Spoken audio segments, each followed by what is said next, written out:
존 파이퍼의 섭리 제2부 섭리의 궁극적 목표 1편 섭리의 궁극적 목표 창조 이전과 창조의 때 세 번째 창조 이전 우리는 보통 섭리란 단어를 창조 이전의 하나님의 행위를 묘사하는 데 사용하지 않는다. 그러나 제2부는 초점을 하나님의 섭리의 목적에 맞추고 있는 만큼 하나님이 세계를 창조하시기 전에 섭리가 어떻게 존재했는지에 대한 성경의 증언을 경청한다면 그 목적을 보다 완전히 좀 더 충실하게 볼 수 있을 것이다. 성경은 영원한 과거의 드리운 커튼을 뒤로 당겨서 창조 이전에 하나님이 그 자신을 위한 한 백성을 선택하는 행위를 얼핏 보여준다. 하나님의 목표는 이렇게 명백히 진술되어 있다. 곧 창세전에 하나님이 그리스도 안에서 우리를 택하사 우리로 사랑 안에서 그 앞에 거룩하고 흠이 없게 하시려고 그 기쁘신 뜻대로 우리를 예정하사 예수 그리스도로 말미암아 자기의 아들들이 되게 하셨으니 이는 그가 사랑하시는 자 안에서 우리에게 거저 주시는 바 그의 은혜의 영광을 찬송하게 하려는 것이라. 하나님께서 창세 이전에 한 백성을 선택하신 명백한 목적의 하나는 우리가 그 앞에 거룩하고 흠이 없게 하시려는 것이다. 그런데 그 거룩함이 어떻게 표현될 것인가? 그보다 더 궁극적인 목표가 있는가? 그렇다. 우리가 선택되었다는 사실은 창조 이전에 계획되었던 하나님이 주신 운명, 예정을 수반하게 된다. 이는 5절과 6절에 나온다. 하나님이 우리를 예정하사 예수 그리스도로 말미암아 자기의 아들들이 되게 하셨으니 이는 그가 사랑하시는 자 안에서 우리에게 거저 주시는 바 그의 은혜의 영광을 찬송하게 하려는 것이라. 당신이 이 예정 행위를 네 부분으로 나누고 가장 깊은 뿌리로부터 가장 궁극적인 열매까지 순서대로 서로 연관시키면 이렇게 움직인다. 첫 번째, 하나님의 뜻의 목적이. 두 번째, 예수 그리스도를 통한 계획을 세우게 하고. 세 번째, 하나님의 선택받은 이들이 아들들로 입양되게 하시며. 네 번째, 그들이 하나님의 은혜의 영광을 찬송하는 것을 궁극적 목표로 삼는다. 하나님께서 창세 이전의 구원의 전반적 계획을 주도하신 궁극적 목표는 그분이 그의 은혜의 영광으로 인해 찬송을 받게 하는 것이었다. 영광만이 아니라 영광의 찬송을 위해. 50년 전 내가 처음으로 우리를 구원하시는 하나님의 궁극적인 목적에 관한 이 진술을 보았을 때 나의 주목을 끈 것은 그 진술이 얼마나 명백한가. 그의 은혜의 영광을 찬송하게 하려는 것 하는 것뿐만 아니라 바울이 에베소서 1장에서 두 번이나 바로 이 진술에 빙 돌아간다는 사실이었다. 바울은 에베소서 1장 11절 12절에서 이렇게 말한다. 모든 일을 그의 뜻의 결정대로 일하시는 이의 계획을 따라 우리가 예정을 입어 그 안에서 기업이 되었으니 이는 우리가 그리스도 안에서 전부터 바라던 그의 영광의 찬송이 되게 하려 하심이라. 하나님의 영광의 찬송이 되기 위한 존재라는 것. 그리고 두 절 뒤에서는 성령이 우리 기업의 보증이 되사 그 얻으신 것을 속량하시고 그의 영광을 찬송하게 하려 하심이라고 말한다. 하나님의 영광을 찬송하기 위한 기업이라는 것. 여기서 주목하라. 그의 목적은 우리가 그런 존재가 되게 하는 것이고 그의 목적은 우리가 기업을 소유하게 되는 것임을, 우리는 그의 영광이 찬송이 되기 위해 존재하는 것이다. 우리는 그의 영광을 찬송하기 위해 기업을 소유하는 것이다. 달리 말하면 창세 이전부터 하나님의 목표는 우리의 존재 자체와 우리의 소유가 그의 영광을 찬송하게 하려는 것이었다는 뜻이다. 그러므로 에베소서의 첫째 장에서 하나님이 그의 영광을 위해 우리를 선택하시고 그의 영광을 위해 우리를 예정하시고 그의 영광을 위해 우리를 입양하시고 그의 영광을 위해 우리가 존재하도록 운명 지으시고 그의 영광을 위해 우리의 기업을 확보하신 것을 보게 된다. 또는 보다 분명하고 정확하게 말하자면 3번이나 표현된 그의 목표는 단지 하나님의 영광뿐만 아니라 그의 영광의 찬송이기도 하다. 우리가 찬송이란 목표에 주목하게 되면 하나님의 사역의 위대한 최종 목적이 하나님의 영광이란 말로 가장 적절하고 포괄적으로 불린다는 조나단 에드워드의 말의 뜻을 어떻게 이해해야 할지 분명해진다. 하나님의 목표는 단지 그의 완전성들의 영광이 밝게 비치는 것뿐만 아니라 우리로 하여금 하나님의 영광이 찬송할 만한 것임을 발견하게 하는 것이다. 아니다. 그 영광이 찬송할 만하다는 것을 발견할 뿐만 아니라 그것을 찬송할 만하다고 느끼는 것이다. 그렇지 않다면 우리의 찬송이 위선이 될 것이기 때문이다. 하나님은 진실로 그를 찬송하는 백성이 즐거워하는 가운데 그의 아름다움이 높이 들리기를 바라고 계신다. 우리의 찬송에 감정이 실리지 않는다면 우리가 찬송하는 것의 고귀함을 칭송하지 못하는 것이다. 미지근한 찬송은 부실한 칭송이다. 그러나 하나님은 자신이 추구하는 최종적 찬송이 부실한 칭송이 되기를 원치 않으신다. 그의 영광은 무한한 가치가 있다. 그것은 무한히 아름답다. 그러므로 모든 영광 가운데 계신 하나님은 어느 것 어느 누구보다 더 만족을 주시는 분임이 입증될 것이다. C.S. 루이스의 발견. 내가 에베소서 1장 6절, 12절, 4절에 나오는 찬송의 의미에 대해 한동안 곰곰이 생각하는 것은 이것이 2장에서 제기된 하나님의 자기 영광에 관련된 문제 해결에 필요한 중요한 실마리를 갖고 있기 때문이다. C.S. 루이스도 다른 많은 사람처럼 성경에 나오는 이 실제에 걸려 넘어졌고 그가 돌파구를 찾은 것도 찬송의 성격에 대해 한동안 곰곰이 생각한 덕분이었다.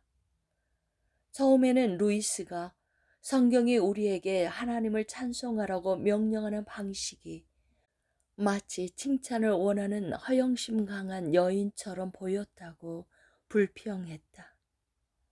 그러나 루이스는 역겨워서 등을 돌리는 대신에 많은 주제들에 대해 그랬듯이 찬송의 실제 속을 더 깊이 들여다보았다. 아, 우리 역시 언어를 거쳐서 그 뒤에 있는 실제로 들어가면 좋으련만. 루이스는 이런 것을 발견했다. 하나님이나 그 어떤 것에 대해서든 찬송에 관한 가장 명백한 사실이 이상하게 나를 비껴갔다. 나는 찬송을 칭찬, 인정 또는 영예의 부여 등의 견지에서 생각했다. 나는 모든 즐거움이 찬송으로 넘쳐 흐른다는 사실을 전혀 알아채지 못했다. 세상에는 온갖 찬송이 울려 퍼진다. 사랑하는 여인들을 찬송하는 연인들, 좋아하는 시인을 찬송하는 독자들, 시골 풍경을 찬송하는 보행자들, 즐기는 게임을 찬송하는 놀이꾼들 등, 그리고 날씨, 포도주, 접시, 배우, 말, 대학, 나라, 역사적 인물, 자녀, 꽃, 산, 희귀한 우표, 보기 드문 딱정벌레, 심지어 때로는 정치인과 학자에 대한 찬송도 있다. 하나님의 찬송에 대해 내가 부딪힌 전반적인 난점은 나의 부조리한 입장, 즉 우리가 귀하게 여기는 다른 모든 것에 대해서는 기쁘게 행하는 것, 우리가 도무지 행하지 않을 수 없는 것을 최고로 귀한 물에 대해서는 부인하는 입장에 달려 있었던 것이다. 우리가 즐기는 것을 기쁘게 찬송하는 이유는 찬송이 그의 즐거움을 표현할 뿐 아니라 그것을 완성하기 때문이라고 나는 생각한다. 찬송은 정해진 완성인 것이다. 연인들이 서로에게 얼마나 아름다운지를 계속 말하는 것은 칭찬에서 나오는 것이 아니다. 그 기쁨은 표현될 때까지 완성되지 않기 때문이다. 하나님의 목표, 하나님에 대한 우리의 기쁨이 완성되는 것. 이 점을 유념하면서 에베소서 1장으로 되돌아가서 하나님의 한 백성을 선택하고 예정하고 입양할 계획의 목표를 어떻게 잡았다고 바울이 말하는지 살펴보자. 그는 3번에 걸쳐 그 목표가 하나님의 영광을 찬송하는 것이라고 말한다.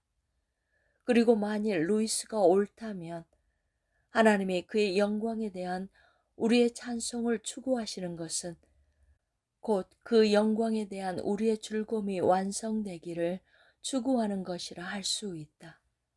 우리가 즐기는 것을 기쁘게 찬송하는 이유는 찬송이 그 즐거움을 표현할 뿐 아니라 그것을 완성하기 때문이라고 나는 생각한다. 찬송은 정해진 완성인 것이다. 이는 하나님의 자기 영광이 모든 인간의 자기 예찬과 완전히 다르다는 뜻이다. 인간들이 스스로를 높일 때는 그들이 감명을 주고픈 사람들을 결코 만족시킬 수 없는 어떤 것에 주목하라고 하는 것이다.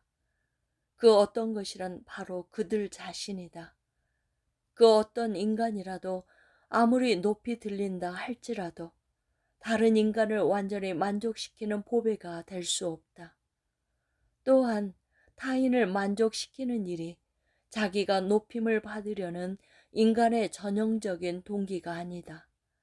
인간들의 자기 예찬은 보통 무언가를 주는 것이 아니라 받는 하나의 방식이다. 사람들을 섬기는 것이 아니라 이용하는 방식이다. 그러나 하나님의 자기 영광은 그렇지 않다. 하나님이 자신을 높이는 것, 그의 영광을 들어 올리고 전달하는 것은 그분을 자신의 최고 보배로 삼으려는 이들에게 즐거움을 주기 위한 것이다. 그리고 찬송은 그런 즐거움에 정해진 완성인 만큼 하나님은 우리의 찬송에 무관심하지 않으시다. 그분이 만일 그분에 대한 우리의 기쁨을 목표로 삼으신다면 그분은 우리의 찬송을, 즉 기쁨의 완성을 목표로 삼으실 것이다. 그분은 우리의 찬송을 만류해서 우리의 기쁨을 제한하지 않으실 것이다. 하나님의 자기 영광, 인간의 자기 예찬. 그런즉 하나님의 자기 영광은 인간의 자기 예찬과 다르다. 하나님은 스스로를 높임으로써 우리를 궁극적 만족을 주는 것에서 멀어지게 하지 않고 오히려 우리에게 그것을 보여주고 그것을 즐기도록 권유하신다. 반면에 우리가 스스로를 높일 때는 다른 이들의 마음을 그릇된 방향으로 돌리게 한다. 우리는 그들의 주목을 끌고 우리 자신을 찬양하게 하려고 한다. 따라서 우리는 우상 숭배를 부추길 뿐 아니라 불행을 자초하게 만든다. 사람들을 기쁨으로부터 멀어지게 유혹한다. 사실상 사람들에게 하나님을 흠모하기보다는 우리를 흠모하는 편이 낫다고 말하는 셈이다. 그리고 하나님의 영광을 즐거워하기보다는 우리의 영광을 즐거워하는 편이 낫다고. 그렇다면 역설적이게도 하나님에게는 자기 영광이 일종의 사랑이 되는 거로 이는 우주에서 유일한 경우이다. 왜냐하면 하나님은 그 가치와 아름다움이 인간 영혼을 완전히 또 영원히 만족시킬 수 있는 유일한 존재이기 때문이다. 하나님께서 그의 찬송을 그의 섭리의 목표로 삼으실 때는 우리의 완전하고 영구적인 즐거움을 추구하고 계시는 셈이다. 그것이 바로 사랑이다. 이 때문에 하나님의 자기 영광은 앞에서 살펴본 성경 구절들, 즉 자기 예찬을 죄로 취급하는 구절들과 모순되지 않는다. 하나님은 절대로 죄를 짓지 않으신다. 예수님도 마찬가지였다. 그런데도 예수님이 죄를 용서하심으로 자기를 높였을 때 사람들은 그분이 죄를 짓는다고 생각했다. 이 신성 모독하는 자가 누구냐? 오직 하나님 외에 누가 능히 죄를 사하겠느냐? 그러나 예수님은 사람 이상의 존재였기 때문에 죄를 짓고 있는 것이 아니었다. 그분은 하나님이셨기 때문에 정말로 하나님께 지은 죄를 용서하실 수 있었다. 요점은 이것이다. 사람이 행하면 죄가 되고 하나님이 행하시면 죄가 되지 않는 것들이 있다는 것. 이를테면 죄를 용서하는 것 또는 세상의 즐거움을 위해 자기 영광을 들어 올리고 전달하는 것과 같은 것들이다. 은혜는 왜 생략했는가? 이번 장에서 나는 이제까지 에베소서 1장 6절에 하나님의 목표의 일부로 나오는 은혜란 단어에 대한 논의를 완전히 생략했음을 알고 있다. 하지만 하나님의 섭리의 궁극적 목표를 표현하는 핵심 어구는 은혜란 단어로 끝난다. 하나님은 그의 은혜의 영광을 찬송하게 하려고 선택하고 예정하고 입양하신다. 내가 생략한 것은 은혜가 중요하지 않아서가 아니라 바울이 이런 목적을 12절과 14절에서 반복할 때 이 단어를 생략하기 때문이다. 내가 생략한 이유는 은혜가 하나님의 목표에서 사소하기 때문이 아니라 거대하기 때문이다. 이 거대하다는 말이 무슨 뜻인지 약간 설명해 보겠다. 하나님이 창세 이전에 그의 은혜의 영광의 찬송을 목표로 삼았다는 말의 함의는 실로 엄청나다. 은혜는 자격 없는 사람들에 대한 하나님의 자비로운 반응이기 때문이다. 그런데 세계가 존재하지 않았을 때는 죄가 아직 세상에 들어오지 않았을 때가 아닌가. 당시에는 자격 없는 사람들이 없었다. 은혜를 찬송하는 것이 하나님의 목표라고 말하는 것은 하나님께 대한 죄와 반역이 있어야 함을 함의하는 듯이 보인다. 그런 듯이 보인다고? 아니다. 이 구절은 하나님이 그의 창조 세계에 죄가 존재한다고 가정하고 있음을 함의하는 듯 보이게 하는 것보다 더 많은 역할을 한다.